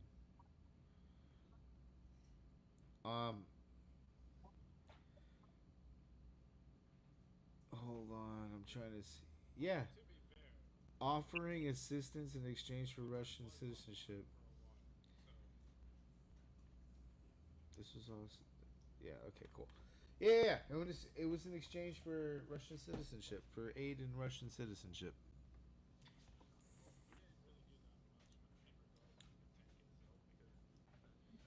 If the hardware would have made it there, whew, that would have sucked. Well, I mean, we left a bunch of tanks in fucking Afghanistan. Did they leave any Abrams tanks over there? Yeah. They left all our military equipment over there in Afghanistan. Let the whole world fucking know our technology. That was really bright. That fucking sucks. Yeah, that was really that was a Biden winner there. Yeah. So we went through all the adult topics. Now we're going through YouTube shit. Right. Welcome to Twitch. So to round out the show, to yeah, to end the show, um, got to go through this problem that we're having over here in Twitch Central. And I was actually explaining this to Pops earlier because I had showed him the link of the other topic, the last topic that we're going to, and he was like, "Oh, that guy is left," and I'm like, or he was like, "Oh, that guy's far left," and I'm like, "No, it's not. Oh, He's bald! I'm back, bald. I see the bald man. He's not. He's not far left. It actually gets way more worse than that." And this is the platform that allows this shit to happen. So this bald man is going to explain his plight. He got, mind you, he got banned for fucking 2 weeks over this. They tripping balls? True. All right. So I was banned for 2 weeks. And why did I get banned? Because I called Frogan a fat piece of shit. Huh? 2 weeks. And why did I get banned? Because I called Frogan a fat piece of shit. And to be fair, did I deserve the ban? Absolutely. 100%. Of course I did. Why wouldn't I? I was absolutely berating the fuck out of her. But here's the fucking problem. Here's the fucking problem, right? I get banned for 2 weeks. I think that's a little bit much. I think that's a little bit much for calling someone fat. Someone who said they weren't bothered by that comment literally 1 week ago. So I guess I should have been a mind reader. Because in the TOS says, when someone repeatedly says that they're bothered by something and then you keep saying it, then you'll get banned. But in the TOS, it literally says they have to state that they're bothered by it. And Frogan has gone on record saying she was not bothered by it. She said, "Oh, it's such a boring insult. Get something new. It doesn't bother me." She said that. So that was 2 weeks. Mind you, called somebody a fat bitch. This somebody... Go ahead. I made the phrase, the comment, "Let them die on that hill," and I got banned from fucking Twitter for fucking, what, 7-10 days. Oh man, back in Twitter one, I got banned for calling let's call it transitioning human the wrong gender. Literally got banned for that. It was terrible. Piece of shit platform. That's shit crazy. Jew is not a fucking ethnic. It is Jewish is not an ethnicity. It's a religion. This constructed ethnicity, this demonic ethnicity, wholly invented. So, demonic ethnicity, 7 day ban. Calling Frogan fat. Calling Frogan fat 2 weeks. Calling Jews demonic 7 days. Twitch, guys. Bunch of Nazis. You know, the side that calls everyone a Nazi sure loves to act like Nazis. It's actually fucking crazy. For real.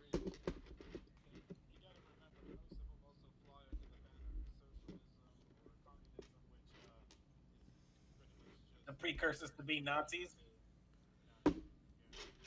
Nazi light. What do you call, bro? My issue now is, I was explaining this earlier. I'm like, bro, they've gotten so much worse on that platform that you can't say shit that isn't. Who owns that platform? Amazon. Bezos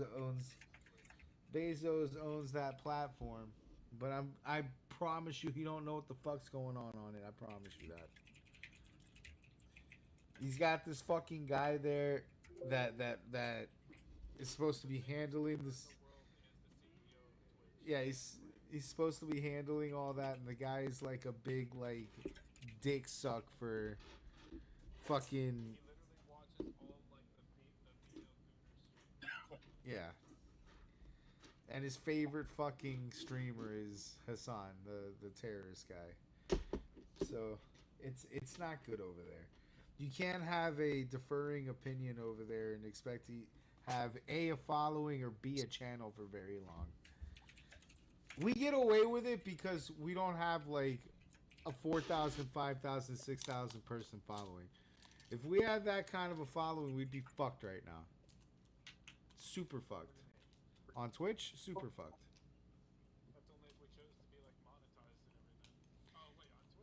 Yeah, super fucked. Super fucked. If Destiny can't exist on Twitch, we'd be screwed. We need to be on Rumble. Well, we are on Rumble, but that would be how that works. Unfortunately, for a lot of our older, nostalgic internet fans, Twitch is probably gonna fucking die in the next 3 years. And that's being graceful, dude. It's probably gonna die in the next year or two. They allow that kind of bullshit. That quicker than that. Well, they're losing a lot of the big content guys that made that platform what it was, and they're losing it to Kick. Kick is going to be the next big platform, with Rumble not too far behind. Just the problem with Rumble is a lot of alt-right guys got to there first and scared a bunch of people before they decided to give it a chance. Rumble's really not that bad of a platform.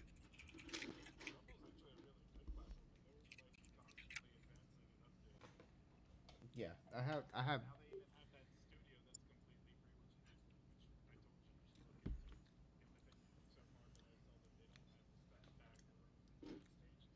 Yeah. What do you call far right, Bongino? No, Bongino's not far right. Alt right would be like Nick Fuentes, right? Nick Fuentes would be alt right. Yeah, Nick Fuentes would be alt right. Myron Gaines is pretty right. He's not super far right, but he's pretty right. Charlie Kirk is more center right, I feel. He's like not insane. Asmongold, no, just kidding. Asmongold is pretty center right too, though. He's center right. He's center right. The X-22 report. But he's been like he's only center right now because center left got pushed in that direction. Because I was center left and now I'm center right. Although, yeah, you guys, I am all sandbag. I get it. I know. You guys, come on. Let's cut kayfabe for a little bit. I do this for you guys, okay? I do this because I love you guys. It's okay. It's okay. TGG, baby. And I love America.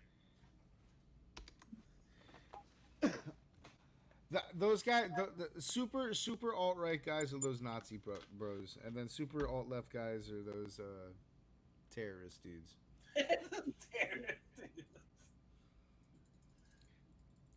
Yeah, they're pretty much terrorists. Yeah, like yeah, you're right. Because I wouldn't even put like Destiny in that. Like, I wouldn't put Destiny in the fucking part. Destiny, like, as much as I think he's a fucking retard, I only say that because he's center left in 2025. Yeah, Destiny center left. He was, I want to say in the 2010s, he was a lot further left, and in the 2020s, he started moving. He had the red pill arc, and he started moving right a little bit. Yeah, but not enough to not make him a retard. And then then he gets banned out of Twitch, and then the rhetoric out of Twitch turns very terroristic. Wait, I just want hold up. I don't know the backdrop. Why is he permabanned from? Because I mean, come on. What did he say? So he got permabanned from Twitch. He got banned from Twitch. Yes, and he got banned from Twitch because he was calling the people that advocate for transgender rights, not the transgenders, but the people that run those conversations, like Keffels. he called them subhuman, and that got him permanently banned. Oh, okay. So it offended Dan Clancy. Got it. Basically, because if Hassan, which has done it 1,000 times, calls a Jew subhuman, which he's done 1,000 times, we find that he doesn't get banned unless it's Saturday turning into Sunday. Yeah, exactly. He's a 1 day ban on his day off. Yeah, like.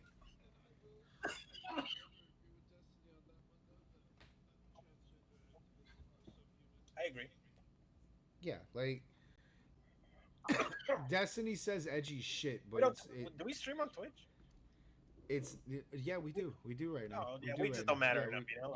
Yeah, we the moment we got 1,000 people watching us, we're perma banned. Like as soon as awesome, because Dan Clancy, the moment he finds about this program, that's it, we're cooked. That's why. On Twitch. We need to. Which is fine. By the way, let's test it out. Frogan is a fat bitch. Let's see what happens. So that's what it is. Frogan's a fat piece of shit, which is true. Frogan, by the way, Pops is the hold on. I'm gonna show you. Just use a picture. Yeah, I need to show you this. This is Frogan in her greatest form. Hold on, Frogan PTSD. Let me see if I can find it. I love that. By the way, Rick, thank you for being here. This is no problem, bro. This is fucking great addition. I'm just sitting here watching the news anyway. We're the source of news. Yeah, here she is. Hold up, it's super quick. This is who we're given special treatment to on this program. No pity at all for any fucking soldiers. I will never have any fucking pity for any fucking soldiers. U.S. military? Who fucking who? I hope you get PTSD. Like, how is that bitch relevant? She made because she's a Hassan. She's a Hassan waiting room. Basically, she goes live when Hassan doesn't go live. And then all of Hassan's people go watch her live until Hassan goes live. She's a waiting room. Yeah, and she's not even the big waiting room. Frogan, you could still turn your life around. So she's a terrorist. Yeah, dude. She had a whole stream where like she was running like this contest or whatever, like a follower a reach goal where like if they hit a certain number of followers, they were going to recreate 9/11 using cakes. That's fucking crazy. Okay. Like these. So I just want to, Frogan, it's not too late for you. You can still turn your life around. No, it is too late. She's getting sued by Ethan Klein, bro. It's too late. Well, yeah, I mean, but no, wait. But, right. So this is the perfect opportunity. You're about to hit rock bottom, and a Jew is going to take all your money, and a Jewish lawyer is going to take the extra rest of the money. Hit the gym, get off the internet, and take that shit off, and be normal. Be normal and hot. You can do it. I believe in you. I know these guys right here. We've all, we can call you what you call them. We have political, ideological differences. But Frogan, if you're listening, please just get off the internet. You got nothing else to do now because you got no money. Go hit the gym. Go outside. Touch grass. Run around. Get hot. And Slim just take whatever you got to do. Just burn some calories. Jenny Craig. You're not. Dude, I saw some shit today. I saw this 1975 roast. I was at my buddy's house, Rob, and he puts on this roast from 1975 of Dean Martin and all these, people that were roasting like Red Fox. You know who Red Fox is, Sanford. Yeah. And Mel Brooks, who's a Jew, comes up and he was roasting him, and he said something about, I don't know, they said something to him, and he said something about, hey, remember, you black guys have soul, but we own the instruments. And they all busted out laughing. If that shit was said today, my God. Dead. Well, yeah, but we were pretty racist in '75, so you know, like the level of I mean, racism bro, was in the higher tier back then. people, they were going back and forth with these fucking jokes like nothing, bro. If that shit was today, oh my That whole fucking, roast is getting canceled. oh my All those god. people are never So allowed you on know, Twitter. total side story here, but sometimes when I'm on the vitamins, I'll turn on like the Pluto TV, and they'll show like the old game shows and shit. And one of them in particular, I'm sure you guys may or may not heard it. I'm sure your dad did. Supermarket Sweep. That host was a fucking savage. He would say the most savage things to the men and women of that program, in joke, like making fun of them, basically. Like almost to the point, like you know, women go make a sandwich type shit. And like, if those game shows and those commentaries would be shown today, super cancellation. No shit, bro. It's like fucking. But I mean, that just goes to show you, bro. Like, That's in comedy. particular. Sorry. It was comedy. It was fucking comedy. You know, Okay. like people didn't really give a shit. I don't think there was a race issue. Like, you know, like all of a sudden after the Obama administration, there's this big fucking racial problem. We didn't have that shit. It wasn't that kind of a racial problem. I mean, That's there why was a racial problem. Yeah, bro, but not like but that. it wasn't blown up joke. the way it is now. Yeah. It's blown up now. It's like, ridiculous. Bro. Okie dokie. It's fine. Run before I get to the DGG content. Okie dokie. Run. That's cool. All right. Good luck right, with that. Have a good one, Slender. Yeah. Yes, sir. So it was a savage back then. There were commercials about pantyhoses and.